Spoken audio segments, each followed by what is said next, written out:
It's a third-person action-adventure game set 10 million years ago. Cobra TV, a closer look.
Thank you guys for coming back to Cobra TV, and this is going to be one of the videos I used to do a very long time ago called A Closer Look.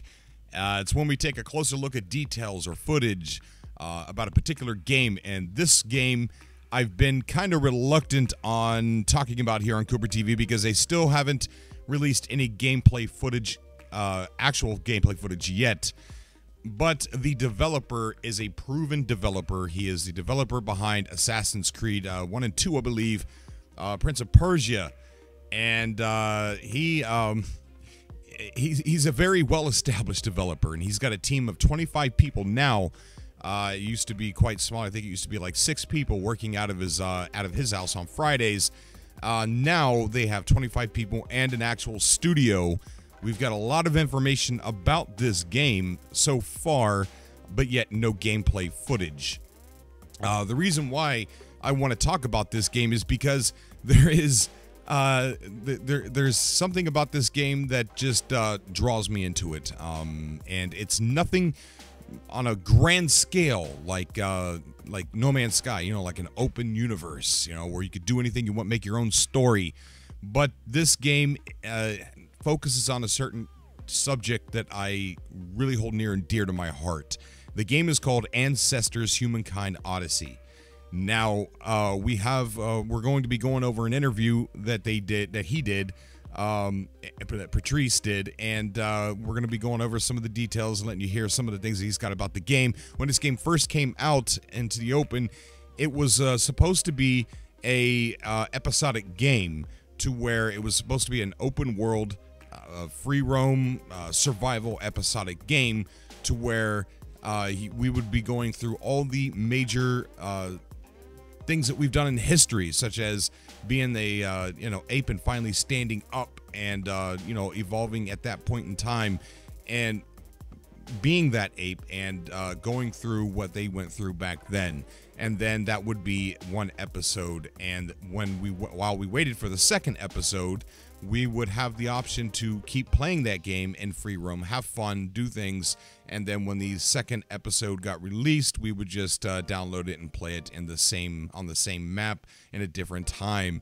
But that has changed. We're going to go over that here in a little bit. But this is the game that I talked about with my Patreon supporters. I was going to start covering. I was kind of waiting for some gameplay footage to be released, and it doesn't look like it's going that way. I haven't seen anything for quite a while, and I'm really excited about this. Every time I watch this interview, which is, I gotta say, the best interview from any developer I've ever seen in my life, because Patrice, I mean, just because of the comedic value. Patrice is a very special person, to where he doesn't know what not to say. Things just come out of his mouth, and then he realizes that when it's too late that he shouldn't have said that. He's funny as hell. It is probably the funniest interview I have ever seen. We're only going to be playing highlights from it, so I'm going to link the interview down below so that you guys can take a look at it for yourselves. I highly recommend watching the entire thing because it is just, it's like I said, it's my favorite interview from any developer. But let's go ahead and get right into this. This is a third-person action-adventure game set 2 to 10 million years ago in Africa when apes finally decided to stand up. So I want to go ahead and start with the announcement that the episodic nature of the game is over. He's not doing that anymore. Instead, he's going to be doing sequels to the game instead and making the game bigger and broader with more things. So when you buy Ancestors, it's not going to be an episode. It's going to be a full, complete, long game. And they're putting all their efforts into the whole game instead of just one episode as far as this time period is concerned. Here he is talking about that now. Exclusive, the episodic nature of his Ancestors is gone. Okay, no, that's big. Cool. So that's a definite? I don't know if I had the right to say it. Yeah. But now it's there. Like you can forget about the episodic nature of I my marketing GF in Montreal. Now it's out there. Cool. He's gonna be happy. So I managed to pull out from you that the game is not going to be episodic anymore. So that's a big thing, a big change. But what can I also pull out from you? Like, can you tell us more? Like any other big changes that came from when you first initially revealed it 2 years ago on the stage in Dubrovnik as well? The subject didn't change. We're making changes about each time we're discovering new stuff about our ancestors. We're trying to make sure it reflects science or reality or what we think was the reality a million years ago. But we change a lot of stuff from what I envisioned 4 years ago now. But the core is still the same. It's a third-person action-adventure game set 10 million years ago, between 10 to 2 million years ago. And before it was really structured through episodic in mind, so that changed the pace. But the content is the same. Now I'm just like, okay, let's build a bigger world. We can do it first, right? The team is like, oh, I think we could do a bigger game with 20 people. Okay, right there he mentions that he wants the team and himself to do a bigger game, and the interviewer asks him what he means by that, and let's go ahead and take a listen to his response. How bigger? It's so different. Yeah, okay. I don't know. Now I need to, be careful. No, because I'm used to, to talk to people about what I'm doing with, and so I had to, okay, this I can say, this I cannot. But so it was hour per hour. That was the episodic nature. Now it's more like it's open, and it's like I really let the players tell their own stories. That was not the case with the episodic nature of the game. So that changed a lot, and that makes the game bigger. It's systems that are talking to each other. And it's not me taking the player by the hand and say, I want you to live this emotion in this order. Now it's more like, have fun with the toy I'm giving you. And you'll really create the story of your own ancestors. And maybe you'll be different than what science said happened. It'll be your own lineage that you'll create. So, did I answer the question? Yeah. Sounds really cool. Yeah. So basically, the theme stayed more or less the same, like the theme of the game. Like the because that was my fantasy. That was the thing. It's like we're all big apes. That's what we are, and we're kind of like mutants because we live in a really fast-paced technological. A place, but this is not what we are. We are made out of the jungle. Okay, so right there he talks about what he means by bigger world, and I think what he means by is more things to do, more features, more feature-packed. Yeah, and of course, probably a bigger map as well. But I think people are going to take the term bigger as you know, a bigger game, so to speak. You know, physically bigger. But I think what the most interesting part is where he talks about how it's not really holding your hand and drawing you, taking you down a storyline. I think there is going to be a storyline structure there, but I believe that, you know, from what he's saying, it sounds like you can change history yourself and make a different outcome for yourself. So I think there's a lot of you know, a freedom of player you know, playability, you know, player options to kind of, you know, do your own thing and go your own way. And I think that is truly amazing, truly amazing. Having the option to, you know, play the storyline or go off and change history is just absolutely amazing. And our next clip here takes us to where he's talking about the location of the game, the size of the game, and some other things where he does mention that the map is big. And he also talks about the future of the sequels that are going to come and everything. So let's go ahead and take a listen to that real quick. Right now, you're right. We are in Africa, and the game world is big. I cannot say too much. I know you all want to know more, but and it's funny because I feel like we live in a day that we want to know, and then when we experience the thing, we're like, it's not what I expected, and because we know too much, the trailers are so long, it's 2.5 minutes, we know all the plot, and then we'll watch the movie and like, well, yeah, but, right, and we live in like, so no, I like to not, just, you will eventually experience it. And I know it was bad for Persona 5 when they say, stop streaming, and I understand it's stupid, like, you stream, but kind of like, don't go watch the stream, though, because then you won't experience it. You'll just, I don't know. So I know you all want to know everything, but you'll play it in a few months. Yeah, when? Months. A lot of S's. Okay, so but eventually, like, we didn't stick in Africa, right? It's called the Great Migration. We all come from Africa, and eventually we move on, right? How? We followed the muscles. This is how I call it. The reason why we're everywhere on this planet is because for a long period of time we were on the beaches. And on the beaches, there's food. There's like scallops, and it's the easiest thing to eat. You don't have to, they're just there, they wait, and so seafood was our main thing. And then, but after a while, if there's no more seafood, so you move a little bit. Oh, there's seafood, and then you eat the seafood, and then, oh, it's done. And then you, like that, we went all over the world for seafood. So seafood is the thing that drives us forward. So because we're afraid of everything. So we went inside the savannah. So, oh, there's big beasts. Whoa, let's go back to the seafood. But it's true, and true. And eventually, there was no more seafood. So we said, okay, and then our brain got bigger and bigger, and eventually we killed the big ones, by the way. We started by the big animals, because the big animals are slow. Because, no, it's true, right? The rabbit, oh... I'm not afraid of it, but it's too fast. So we killed the big ones, and then there was no more big animals. That will be in the game, by the way, because it's about you have to manage your resources, and we're really bad at managing resources in general. But it's still today, still today. But do you know why we find so many like silex and rocks from back there? It's because basically what we find are the dumpster, right? Where we throw our stuff. Is it how we call it? Yes? Yeah. Okay. Of rocks, because we were like in the rock age, we built a lot of rocks.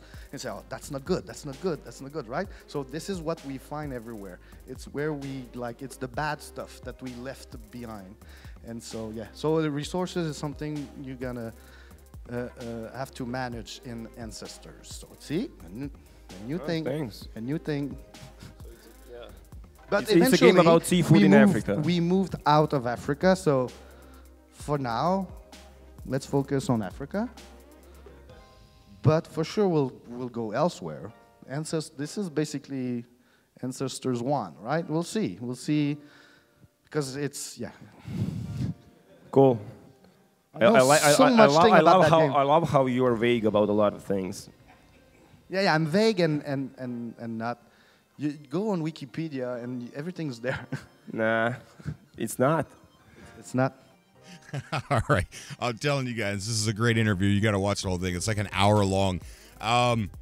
So he talks about how we're going to be leaving Africa. Later on, I thought it was going to be in that clip, but later on, he does talk about how there's, more games. And I think he name-checked some of these. And here he talks a little bit about a feature that kind of surprised me. But I guess it shouldn't have surprised me. But a little bit about cannibalism. Here he is talking about that. Sometimes cannibalism was part of who we are also. And it's funny because, exclusive again, 2 months ago we had this big powwow at the beginning of 2017, say what are we going to do this year, and we had this discussion. This is the type of discussion we have in our studio. What do we do with cannibalism? Are we making it? Are we putting it in the game? Is it something where, like, if the character is really, really hungry and the only resources is left because the player doesn't play well, can he kill one of his own and eat that guy? And I'm not telling what was our answer, but it's part of the discussion we're having. All right, so that's super interesting right there. So he then he talks about design decision, about how he wants the the time with where we started to walk upright and started to change the environment around us and evolve. He said that things are supposed to be new to us, learning things like that, and how it was difficult kind of relaying that because the person controlling it, which would be you, knows how to do all these things, but the character that you're playing isn't supposed to know how to do all these things. So that was a very difficult design decision, and he talks a little bit about that right here. And then I'm stuck with the fact that I'm putting an Homo sapiens inside the brain of a Ororentogenesis. It's tough to say. Or a Chalandesis, yeah, this one I can. Tumai, it's called Tumai. It's his surname, it's easier. And so it's this, I got this conflict, this design conflict where the character really doesn't know at all what he's capable of, and the person who's controlling that character knows it all. And so we need to answer yes to the Homo sapiens who's trying to survive with this ape. And that was not what I anticipated at first. And because I figured out that, oh, damn, the Homo sapiens, who's the player, I need to figure out a way of not telling too much, because otherwise it's not fun anymore to be that character. Okay, so there's that. That's going to be interesting to see how he combats that situation, because, that's something I didn't think about as well. Here he is talking about the future games that are going to be released. I thought it was in the other clip, but it's in this clip here, and he talks about the sequels, and then he throws a number out there, 15 other games. I guess they got 15 games planned, or maybe that's just him exaggerating or hoping or something like that, but here he is talking about that. Ancestor is something else, 1666 will be something else also, and the other 15 games that I imagine will be something else, but always in third-person action game. And just for a little bit of laughs, this is how the interview kind of ended. Next year with new stuff, or maybe not. I don't know what to say to you anymore. Okay, so there we have it. Ancestors Humankind Odyssey is a game I'm really, really, really super looking forward to. But without gameplay, it is very, very difficult to get excited. But I feel like who we're dealing with here is that's not an issue. He's proven himself through and through and through again, and he's got this terminology where he's we have AAA games and then we have indie games. Well, he's a AAA developer. He is a very big AAA developer, and now he's indie. So he's calling this new venture that he's in, he's calling it ExploreNMS. So I really feel like this guy is definitely going to release a AAA product with an indie staffed team on an indie budget. It's very interesting to say the least. We're gonna keep an eye on this 100%. I am really excited about how, about playing in this time period. And it is a subject matter that I'm probably as interested in as much as I am space.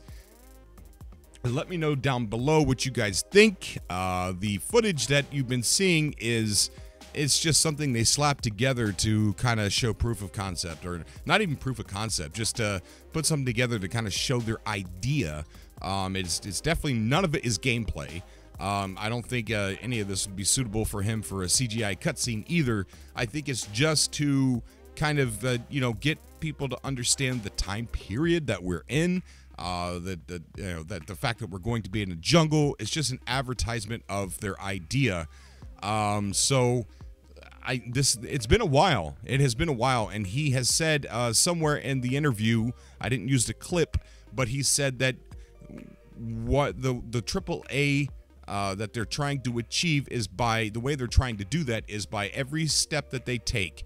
Well, okay, we're gonna add in this. Well, when they add in that, whatever that would be, they would do that to 100% completion, so that if they wanted to ship the game after adding whatever that would be, it would be a shippable product, but not in their their idea of what they wanted. So every time they get done with a new part of a new focus of the game, they make sure that it is 100% polished and shippable. They said that there's any bugs that they come across while developing, that they stop immediately, and everybody works on that bug at that moment. Right now they do have a shippable product.